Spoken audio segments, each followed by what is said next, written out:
আসসালামু আলাইকুম বন্ধুরা, কাছে দূরে যে যেখান থেকে আমার ভিডিওটা দেখছো, আশা করি সবাই আল্লাহর রহমতে ভালো আছো, সুস্থ আছো। আমরা আল্লাহর রহমতে ভালো আছি, সুস্থ আছি। গ্রামের সবুজ হলুদ প্রকৃতি কিন্তু মন ছুঁয়ে যায়। এই তো গ্রামের সরিষার ক্ষেত। আজকে বিকালে একটু ভাবলাম একটু সরিষার ক্ষেত দেখে আসি, কারণ গ্রামে থাকি, সরিষার ক্ষেত না দেখলে কি আর হয়। সবাই তো এখানে দেখি ছবি ছাড়তেছে, তো আমরা ভাবলাম একটু ঘুরে আসি, দেখে আসি। তো ওখান থেকে ঘুরে আসার পরে রাত্রিতে আমি এখন রান্না করব, এর জন্য এখানে আমি মুরগির মাংস রান্না করব, ব্রয়লার। এটা হয়তো অনেকে আবার খায় না, কিন্তু আমরা মধ্যবিত্ত, আর কী করব, আমাদের তো খেতেই হবে।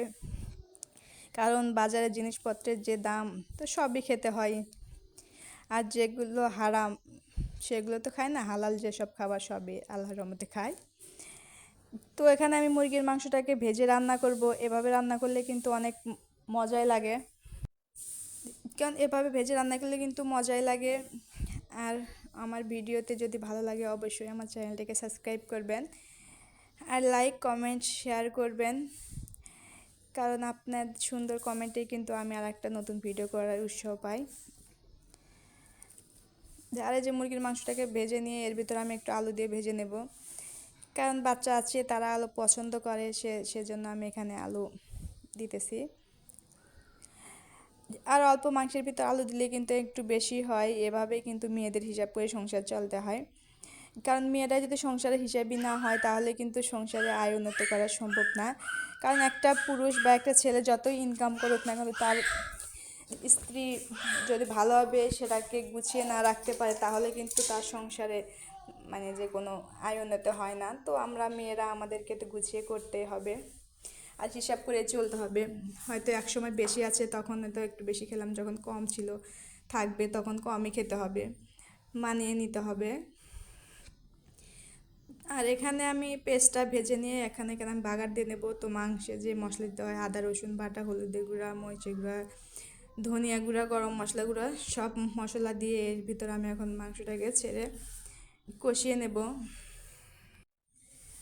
আর আমার মানে পাশে যে সব আপু ভাইয়েরা আছে তাদেরকে কিন্তু অসংখ্য ধন্যবাদ, কারণ আপনারা পাশে থাকলেই কিন্তু আমি আর একটা ভিডিও করতে পারি বা উৎসাহ পাই, না থাকলে কিন্তু সেটাও পারতাম না। আশা করি সবাই আমার পাশে থাকবেন, পাশে আছেন। আশা করি আমি সবাইকে পাশে পাবো ইনশাল্লাহ। তো এই যে মাংসটাকে আমি এখন কষিয়ে নিচ্ছি, এর ফাঁকে ফাঁকে আমিও হয়তো অনেক কথাই বলে ফেললাম। এই যে মাংসটা কষানো হয়েছে, একদম কি সুন্দর কালার হয়েছে। যারা ব্রয়লার মুরগি খায় না তারাও হয়তো এভাবে রান্না করলে খাবে। তো আপনারা রান্না করে দেখবেন, যারা খায় না তারাও রান্না করে এভাবে খেয়ে দেখবেন যে কত মজা লাগে মাংসটাকে রান্না করলে। তো কষানো হওয়ার পরে আমি এখানে ঝোল দিয়ে দিচ্ছি। আর আমি তো মাটির চুলায় রান্না করি, সবাই তো জানেন, তো কিছু মনে করবেন না, হয়তো দেখতে ভালো লাগে না। আর আমার রান্নাটা শেষ হয়ে গেলে এখানে আমি ভাজা জিরের গুঁড়ো দিয়ে দেব। আর এই দেখেন আমার রান্নাটা শেষ, একদম ফাইনাল লুক কি সুন্দর, খেতেও কিন্তু দারুণ ছিল। আজকের মতো এখানেই, আল্লাহ হাফেজ, দেখা হবে পরবর্তী ভিডিওতে।